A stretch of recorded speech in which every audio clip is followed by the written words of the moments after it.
Hallo Leute und willkommen bei einer neuen Folge von Fahrschein nach Florida. In meinem heutigen Video möchte ich mit euch über die Themen Schulbusse und Schulzonen in den USA reden. Stellt euch bitte Folgendes vor. Ihr macht Urlaub in den USA, hoffentlich hier in wunderschönen Florida und habt einen Mietwagen gemietet. Zunächst seid ihr vielleicht ein wenig nervös, ein Auto in einem fremden Land zu fahren. Aber nach ein paar Tagen habt ihr den Dreh raus. Gerade in jedem Augenblick, wenn du dich endlich sicher am Steuer fühlst, kommst du an einen angehaltenen Schulbus mit eingeschalteter Warnblinkanlage heran. Was machst du in dieser Situation? Ein weiteres Beispiel. Du fährst auf einer Straße in der Nähe einer Schule und du siehst das folgende Zeichen mit aktivierten Warnblinkern. Was solltest du tun? Keine Panik, in diesem Video werde ich euch alles erklären.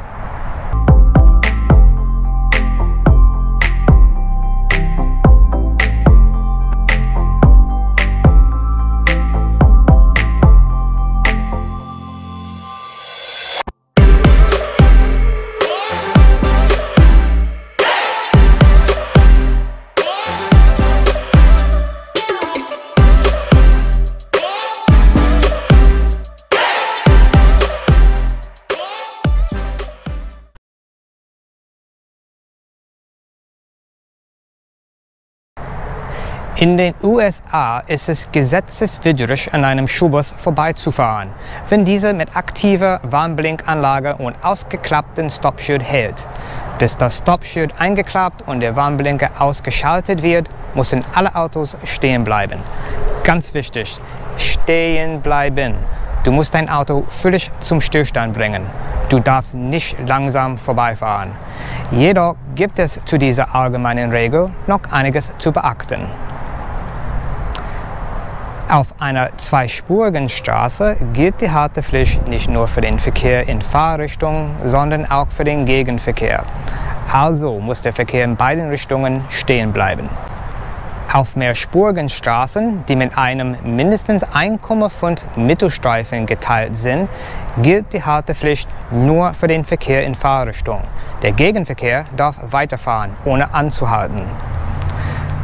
Auf mehrspurigen Straßen, die nur mit gemalten Streifen geteilt sind, gilt die Haltepflicht sowohl für deine Fahrrichtung als auch für den Gegenverkehr. Schauen wir uns einige Beispiele an. Hier ist eine zweispurige Straße, der Schulbus ist angehalten, der Warnblinker ist aktiviert und das Stoppschild ist ausgeklappt. Der Verkehr in beiden Richtungen muss stehen bleiben.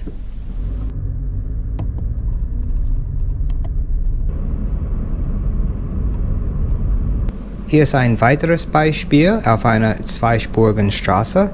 In diesem Beispiel kannst du das ausgeklappte Stoppschild besser sehen. In diesem Beispiel sehen wir eine mehrspurige Straße, die mit einem Mittelstreifen geteilt ist. Hier kommt der Schulbus. Der kommt zum Stillstand.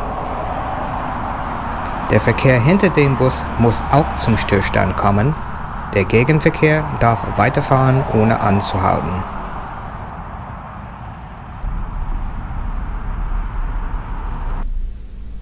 Ein letztes Beispiel. Was meinst du? Gesetzlich oder ungesetzlich? Tatsächlich gesetzlich, weil der Bus noch nicht völlig zum Stillstand gekommen war. Trotzdem unratsam. Ein Verstoß gegen diese Regel kann dich eine schöne Stange Geld kosten, $200. Wenn du an der rechten Seite des Schulbusses vorbeifährst, also an der Seite, wo die Kinder ein- und aussteigen, ist die Strafe sogar noch höher, $400.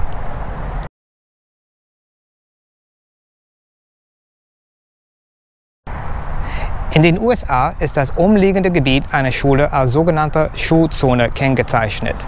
Die Tempolimits in den Schulzonen sind morgens vor Schulbeginn und nachmittags nach dem Schulende beschränkt. Am Anfang einer Schulzone sieht man dieses fünfeckige Verkehrszeichen, welches die Silhouette zweier Fußgänger aufzeigt. Es weist darauf hin, dass man in der Nähe einer Schule ist und auf Schulkinder achten soll. Das nächste Verkehrszeichen, das man häufig in einer Schulzone sieht, ist ein Tempolimit, verknüpft mit einer Warnblinkanlage. Wenn der Warnblinker aktiviert ist, ist das angezeigte Tempolimit vorübergehend in Kraft. 15 mph (Miles per Hour) ist typisch. Manchmal ist es 20 mph, aber nie höher. Man muss das reduzierte Tempolimit beibehalten, bis man am In-School-Zone-Verkehrszeichen vorbeifährt. Erst dann darf man wieder schneller fahren. Ein fünfeckiges Zeichen mit einem zusätzlichen Pfeil weist auf einen Schülerübergang hin. Hier überqueren die Schüler und Schülerinnen die Straße. Öfters ist ein Schülerlotse dabei. Wenn der Schülerlotse die Straße betritt, müssen die Autos in beiden Richtungen zum Stillstand kommen. In Florida sind die Straßen innerhalb der Schulzonen zusätzlich mit kleinen orangen Verkehrshütchen markiert. Diese Hütchen grenzen den Start- und Endpunkt des reduzierten Tempolimits ab.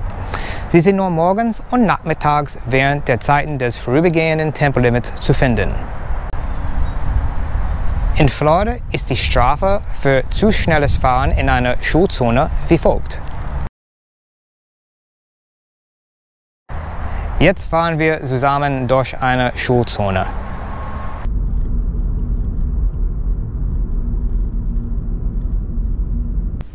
Hier sieht man das fünfeckige Zeichen, das auf die Schulzone hindeutet.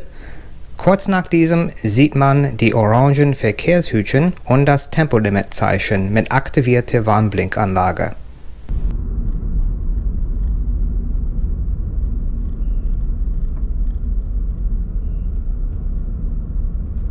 Da ist die Schülerlotsen mit den Schülern.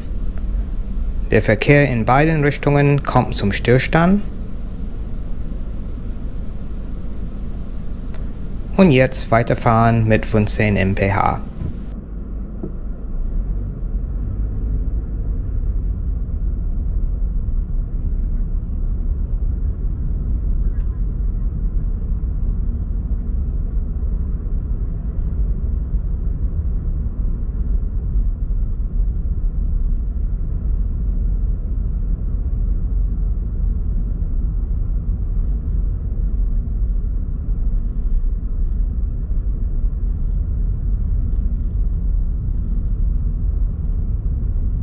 Schließlich sieht man das In-School-Zone-Zeichen und die orangen Verkehrshütchen.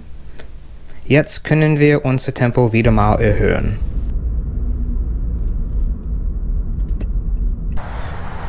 Das ist alles für heute, ein etwas eher kurzes Video, aber trotzdem hoffe ich, dass es lehr- und hilfreich war. So, meine Frage für euch lautet: Wie ändern sich die Regeln in Deutschland bezüglich Schulbusse und Schulzonen mit denen in den USA? Schreibt es mir bitte in die Kommentare, darüber würde ich mich sehr freuen. Irgendwann muss dieser Corona-Albtraum vorübergehen und ein Florida-Urlaub wird wieder für euch möglich sein.